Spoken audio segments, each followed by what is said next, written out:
السلام علیکم ملګرو. د ماهزجانې په باره کې نسیم شاه یو بیان ناغه ملګرو تاسو ته پته ده. ماهزجانې هم د نسیم شاه ډېر زیات خوښېږي، خو نسیم شاه د ماهزجانې په باره کې یو بیان ورکړی چې د ماهزجانې په باره کې څه وایي. ویډیو داسې مکمل وګورئ او د نورو ملګرو سره یې ضرور شیر کړئ چې ټولو پښتنو ته ورسي چې نسیم شاه څه ویلي د ماهزجانې په باره کې. تاسو ته پاس چې ماهزجان چې بټګرام سره تعلق ساتي، هغه بیمار د زړه په هغه باندې ډېرې غټې پیسې راځي. تاسو ته پته ده په انډیا کې به د هغه علاج کېږي، هغه باندې 3.5 کروړه روپۍ راځي. زما دا ویډیو د نورو ملګرو ضرور شیر کړئ چې ټول ته ورسي، د ماهزجانې سره مدد وکړئ چې ماهزجانې د هسپتال کې د علاج وشي. هغه به انډیا ته ځي، 3.5 کروړه روپۍ راځي، ډېره غټه خرچه ده.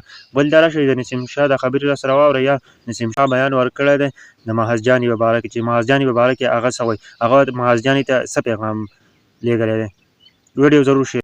जी خوبو کتونکو سحر انشاءالله العزیز ماهزجانې چې دی هغه به د ټریټمنټ په سلسله کې اسلام آباد الشفا انټرنیشنل چې کوم هسپتال دی هلته بوځو.